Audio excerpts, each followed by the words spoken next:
and welcome back to Coffee Chat Club. This is Green Careers Unlocked, and I'm your host. Ever wondered what really happens after you toss your trash, or how one behind the scenes sector is quietly powering the sustainability revolution? Today, we are joined by Olivia Kwok, Manager of Waste Collection and Diversion at the region of Waterloo.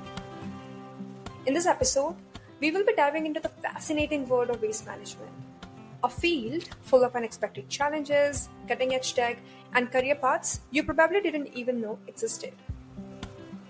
If you think waste is just about garbage trucks and landfills, think again. From AI innovations to sustainability strategies that shape entire cities, this conversation will completely change the way you see what happens to our waste, and maybe even open the door to your next career move.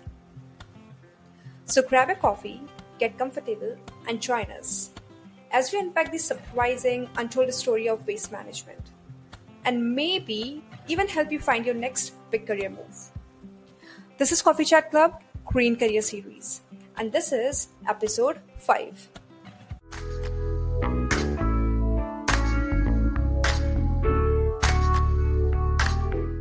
How did you get started in the waste management field, and what motivated you to choose this career path? To be honest, it happened really unexpectedly. I went through university thinking I was going to be a elementary or high school teacher. So throughout my education, I was always focused on, getting experience in working in a classroom environment or working with children like either at like a camp counselor or after school programs. And so by the time I was graduating my undergraduate degree from University of Waterloo, there was not a lot of teacher opportunities back in 2011. And so my goal was always to be a gym and geography teacher. Those are like my big two interests. And what happened was I decided to take a pause and not apply for teachers college. And I remember it was like Christmas 2010. I was like, maybe I'll just apply for some summer jobs and see what happens. And I was like really bored that holiday break during like exams wrapping up. And then I saw a job at the city of Guelph as a solid waste programs assistant. And I didn't really know what it was, but it was for my hometown. I was like, I'll probably be living at home, so why not just apply and see what happens? I had no environmental work experience at all, but I somehow got an interview, and then it was kind of just snowballing from at that point where I got the job, and then I've been working in waste management since 2011. And I always thought back, how did I get, chosen for that job? And I remember my supervisors and managers at the time were like, you know, waste management is so easy to communicate with people and to engage with the public about. You had so much customer service experience. You had experience working with kids and school environments.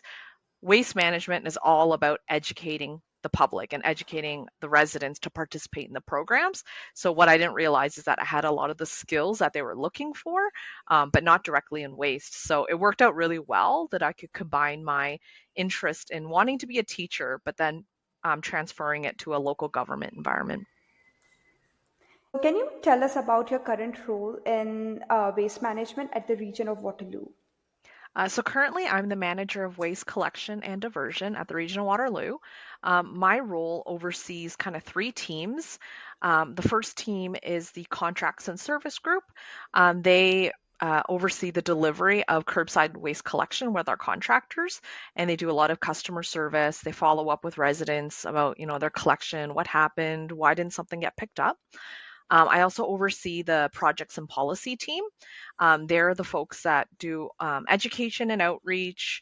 They do policy analysis. They do planning for long-term projects, and they do delivery of some of the initiatives that we have that focus on waste diversion.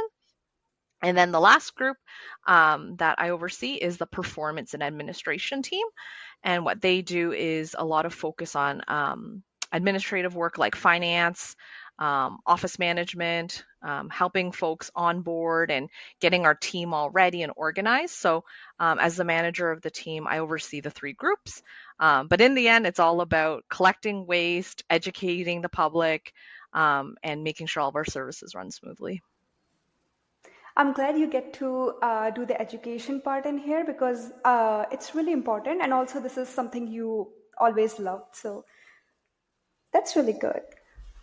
So, before we jump on the qualifications and the skill side of things, I would like to ask you about waste management so that people who are not very familiar with this specific topic, they understand this. So, my first question around waste management or to better understand waste management is what exactly does waste management encompass? And like how does this waste management fit within the broader sustainability and environmental management landscape?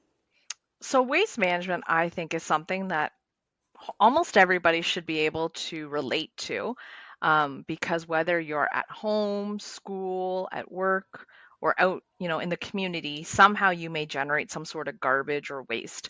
And what I really like about the field is that, people can relate to it and understand when we talk about our different programs and services.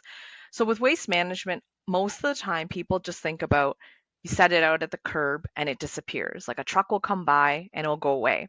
But my big thing is to remind folks that there's so much more when it comes to waste management, before it even gets to the curb. So whether it starts from your purchasing habits and how you shop or how you acquire things in your house, there's abilities to reduce waste or to minimize the impact that you have in the environment. But let's say you do create some waste, whether it be garbage, recycling, organics products, anything like that. When you do set it out at the curb in communities that have a curbside program, I recognize not everyone may have that. Some folks may have a drop off program or something different. For me, I always try to remind folks that just getting it picked up at the curb is just one stage. And then after it has to be processed or it has to be landfilled or something has to happen to that material. So with that, it could either be composted, it could be recycled, it could be landfilled. Some municipalities even have like a waste to energy program. So something happens to that type of waste after you've set it out at the curb and it's left. And then there's so much more involved with waste management that people also don't remember, such as the environmental monitoring side. So if there is a landfill, we need to make sure that the materials that we bury do not end up in our groundwater or in our soils. We want to make sure we're not impacting the air. So I think sometimes, again, people think of waste, they just think of the garbage that disappears at the curb, but there's so much more happening behind the scenes. So that's why I find waste management really fascinating. And what's the biggest challenge? Is it like the pickup part or the processing part or something else? I would say everyone would say there's different areas that could be challenging and it could impact at different points depending on what's happening, whether it be infrastructure focused, it could be based on the economy. Waste management actually is very impacted by so many different areas. But again, for example, if you don't have the labor force too, if you don't have people doing the work who are able and skilled to operate the equipment, that could be a problem. There could also be challenges with finding landfill space and capacity. In Ontario, we're really limited in landfilling. So there's even communities that send their waste to across the border to the United States, for example. So that could be a challenge as well, where we don't have capacity for our garbage within our own province. So depending on who you ask, there's so many different challenges. And then there can also be challenges of general awareness and education where maybe people don't really know, as I said, what happens to their waste. So then they don't really think about their personal impact or what they can do to help. Okay, now let's dive into the qualification and the skill side of things. So, what educational background or qualifications are typically required or you would recommend to enter to the waste management field? So, because there's a few different groups in waste management, you could have, for example, folks that are in the technical positions, such as engineers or hydrogeologists. They could be working in those types of fields. You can also have folks that are in operations. So, they're the ones that are staffing the public drop off areas. They are the ones operating equipment at the materials recovery facility, the composting facilities. running the landfills. The collection drivers and staff also have different requirements. I can share more about kind of my personal experience and my education to kind of end up in a role in government. So for me, I have an undergraduate degree from the University of Waterloo in geography and environmental management. So that was kind of my basis, and that kind of helped me kind of form the foundation for my interest in educate and environmental education and just for research and policy. But what I will mention is, as I said before, a lot of my work experience in customer service, program development, working at camps and after school programs really assisted me in gaining the experience to do program development in waste management, doing tours, creating different various waste diversion programs. So again, even though I didn't have that direct experience in the environmental sector, I had a lot of transferable skills from my previous summer jobs or part-time jobs. And talking about the skills, can you mention some of the soft skills as well as technical skills that you think are really, really valuable for someone working in the waste management field or somebody who is interested in this field? I would say interpersonal skills, communication skills are so important. Most of the time, when working in waste management, you are engaging with somebody such as a resident or someone in the community. So you should be able to communicate and explain about your programs and services, what happens to the waste. So I think that is one of the most important skills that people who are interested in the field should have. Um, a lot of it can also be learned as well. Like waste management is a field that you can learn and grow from just from reading or just on-site work experience.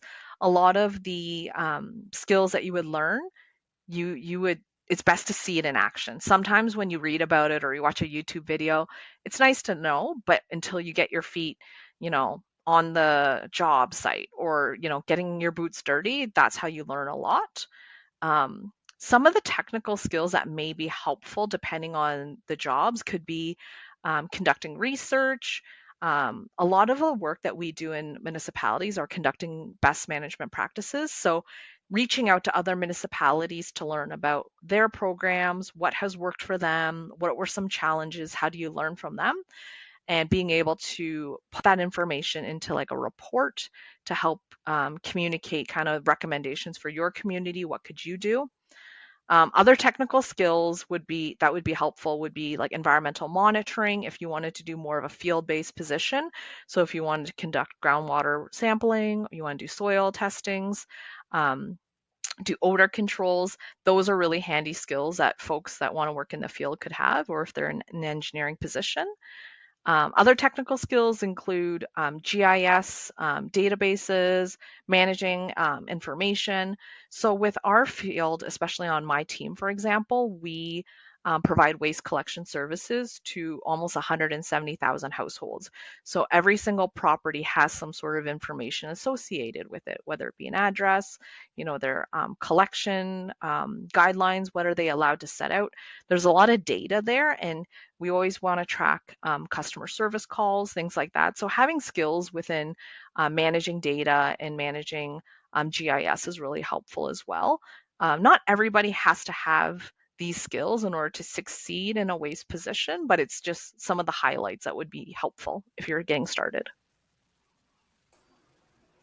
And earlier you mentioned different career paths within the waste management. So you mentioned technical positions, operational. A person can go into the government side of things. Is there anything else like on the because in terms of a skills you mentioned the research, right, and also a little bit of policy. So Mhm. what other different career paths can look like in waste management? So there's various levels of government that you could be involved in, whether it be in local government like myself, or even like provincial or state government, for example. A lot of the policies that we end up implementing is directed by the provincial government, for example. So there are positions within, let's say, the Ontario government that would focus on waste diversion or focusing on, environmental initiatives to reach sustainability or climate change targets. And then on the other side of the waste management industry is like the private sector, where there's like consulting positions where maybe you work for a consulting company that helps various clients, achieve various environmental projects. You may help them do strategies, you may help them build infrastructure. So there's various consulting companies as well. And then in the private sector, there's also like waste haulers or companies that would do the collections and processing of waste as well. So there's a lot of different groups that you can work with within waste management, and it doesn't have to necessarily be government based. And how do you see the job market evolving for waste management professionals in like next 5 to 10 years? I will say I've only worked in waste management for about 14 years, but I've been really lucky where I've been able to advance my career fairly quickly from an entry level position when I started to now I'm in a management role. What I will say is I've noticed over the last few years there's been a lot of retirements, a lot of change where folks have been in the waste management industry for about 25, 30 years, and now they're all retiring. However, maybe we haven't had enough young people interested in the roles or aware of the opportunities. So now there's this kind of a gap where maybe we don't have enough skilled employees to fill these positions. But I will say there's been a lot of great programs over the last couple of years that I've seen, whether it be like co-op programs from some universities that put students in positions in the waste management industry for 4 months or 8 months, and then they gain experience that way. And then also there's kind of young professional networking groups. So for example, in Ontario, we have the Solid Waste Association of North America, SWANA. SWANA Ontario, they have a young professionals committee. I used to be on it, but now I'm too old, so I'm no longer part of that group. But I was really blessed to be able to be part of that group where we would organize various workshops and events. We'd do networking and we would do field trips all around Ontario where we'd gather young people who are just entering the field, who are under 35 years of age, and they would be able to hear different presentations, go on tours, meet with other 35 and under folks. That way they can kind of start networking and learning more about the industry. So that is something really cool that's happening right now, but absolutely there's going to be more opportunities as time goes on and as people start to retire. And you mentioned organizations and networks. Can you talk about any other resources that can help people to get into this field? I would say if you look at some of the if you're in Ontario, if you look at some of the organizations that exist right now, so as I mentioned, SWANA Ontario, there's also Municipal Waste Association. There is also Waste to Resource Ontario. So there's various organization groups also. So there's SWANA Ontario, Solid Waste Association of North America, Municipal Waste Association, and also Waste to Resource Ontario. These are some of the professional kind of groups and industry associations where they would gather people together for whether it be workshops or conferences. They host various events. They also have a lot of resources on their websites about the jobs and about the industry as well. So I encourage people, if you're curious about waste management, you can look into those types of groups. Another way to get to know what jobs are out there, what people do, is simply looking on LinkedIn and, asking someone, "Hey, I'm really interested in a job or a career similar to yours. Do you mind sharing about yourself? And maybe if you can spend 15 or 20 minutes for like a coffee chat, like to ask more about your job and how did you get here?" People would be really excited to share, and that way they can learn more about the industry. Interesting. And what advice would you give to someone who is interested in this field? And when I say advice, advice for two different set of groups. So first one is like newcomers to this field, like the young blood, and the second one is like someone who is already in workforce but want to transition to this field. So, advice I would share for young folks who are brand new to working, maybe it's their first job, maybe out of school, or they just kind of get their feet settled. Don't be afraid to try, short contracts or opportunities. to kind of test it and see if it's something that you're interested in. If you see like a job opportunity for 4 months or 8 months, like try and apply and see. Because if it's not for you, that's okay too, but at least you've tried. I think when you're young, there's so much opportunity for you to learn and to see where could my career go. And it's okay if things change as well. Um, to give advice for someone who's maybe already been in the workforce and interested in waste management, I would recommend that you don't forget kind of where you came from and what skills that you have that could be adaptable to the waste management industry. So let's say you worked in sales before, or you worked in a role where you're doing quality control. A lot of that stuff can also be transferred to the waste management industry depending on what section you work in. So don't count yourself out if you think that your history or your experience may not be a benefit. It could be kind of like your hidden skill or your hidden gem that you could bring into the waste management industry. So don't count yourself out. Great advice.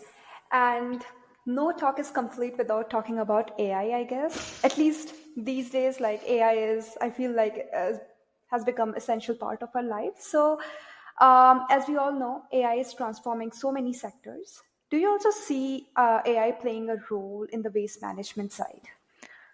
I would be naive to say that AI is not involved in waste management. I think it's still very early in our industry. Um, there are aspects where it's already being used, but we never called it AI back in the day. So, for example, when there's opportunities to sort waste or to scan and see what an item is to be sorted, whether it be like on a truck or at a facility, AI would be using technology to scan these items from above, like it's like a laser or an eye, and then they can scan and say, hey, this item does not belong here, or this item should go to this conveyor belt to be sorted. So that is already happening um, in a way that is already in our industry.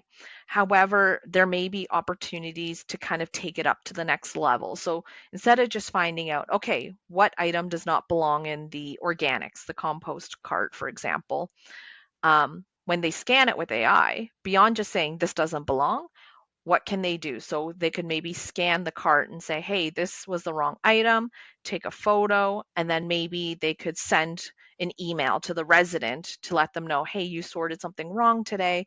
Please correct it for next time. Don't put that in your green cart next time. So there's opportunities for that. I will say I'm still very new to the AI world, so there's probably so much more that's happening behind the scenes that I'm not aware of. But I just recognize that there's so much opportunity to incorporate AI within our work. So I'm excited to see what's next. So I know you said that AI is relatively new to the waste management field, or it's in early stages compared to other sectors. But I have to ask this question. Do you think AI could help us reach higher waste diversion targets or reduce landfill dependency? Are you optimistic or no? When you ask that question, I can definitely see that. I can see how AI could maybe help us, do more communication or reach a wider audience, to, maybe participate in diversion programs. Or I've seen, for example, maybe when someone is purchasing an item or they're about to throw something out, like an AI device would like scan the item or to tell you like what your options are, your alternatives, where to put it, where to sort it, or maybe when you're buying something, it might like pop up with like an answer that's like a more package friendly alternative, or what can you do instead of purchasing this item. But at the same point, I think for me, like I'm still open to learning and seeing what it could do. But I think for sure there's opportunity. It's time to wrap up our show, and in this show, we do a fun wrap up round, which we call the green lightning round. And in this round, I will throw you some questions your way, and you will get less than 15 seconds to answer those. Okay, sounds Okay? good. Are you ready? I think so. Okay. So, your biggest recycling pet peeve. People who just throw things into the blue box and assume it's recyclable. We call that wish cycling. Okay. One habit you wish everyone adopted at home to reduce waste. I feel like that was really slow for me to answer. A habit I want everyone to adopt, sorry. I would say, um, oh, this is a lot harder because there's so many ideas that are floating through my head. It's okay, whatever comes to your mind first. I would say before leaving the house, bring a reusable water bottle or a coffee mug, and carry your treats, and then use it when you go home as well. Make sure you bring it, and so it's not just like you bring it once and you forget about the water bottle. Make sure you keep using it over and over. This is me Yeah, carrying my water yeah, bottle mine's right here. everywhere. Mine's right here. Yeah. And most surprising item you have seen in a landfill or a blue bin? So I've done a lot of waste audits in my life where um, we would lift the lids of a cart, take a look and see what's happening inside. I think the most surprising thing is I saw like an envelope for like someone's birthday card full of money. Oh Yeah. my God. What did you do with the money? Well, it was already down the line of like the sort line already, so we just let our supervisor know. We don't know what happened after. Um, City or a country doing waste management really well? So this is where I will say I actually am a little bit naive that way, where I wish I could travel more to actually see it in action. So I actually don't think I have a real good answer for this one. Okay. Um, One item people always think is recyclable, but isn't. So recycling's tricky. Things are recyclable depending on where you are and where you live. So it might not apply to everybody. Some places, for example, they recycle plastic bags, but some places they don't. So my biggest rule, if you're not sure, is check with your local municipality and check like the programs that run recycling before you throw it in the box. Okay, so last one. Reusable mug, tote bag, or metal straw. Pick one to save forever. Reusable water bottle, like I have mine here. I will say I Yeah. don't like the taste of a metal straw. I avoid those at all costs. Those are gross. Mine would be reusable mug and tote bag. I Yeah. can't live without both of them, so. I'm the person that carries everything in my arms when I leave. I have reusable bags. I have them in my car. I have so many. I just forget to bring them. So I'm always leaving the store with like my arms full of stuff. Okay, any final words of wisdom for our listeners? I would share the waste management industry is super exciting. And in some ways, it's like undiscovered. A lot of people don't think about it as an opportunity to work in. So I would love to share that waste management industry is awesome. And if you're interested, just start looking into what job opportunities there are and maybe look up people that you could connect with to learn more about the industry. Who knew waste could be this interesting, right? Behind every recycling bin and landfill is a world of innovation, tough decisions, and huge opportunities, especially for anyone passionate about sustainability and impact. Thanks to Olivia for joining us and giving us a front row seat to the world of waste management. If this episode opened your eyes or sparked new ideas, don't just stop here. Subscribe, share, and tell a friend who needs to hear this. And if you're ready to jump into the waste management world or just want more insider tips and resources, check out the links in the description below. And remember, some of the biggest opportunities lie where most people aren't looking. So keep exploring, and I'll catch you in the next episode. Until then, stay curious, stay caffeinated, and keep chasing that purpose.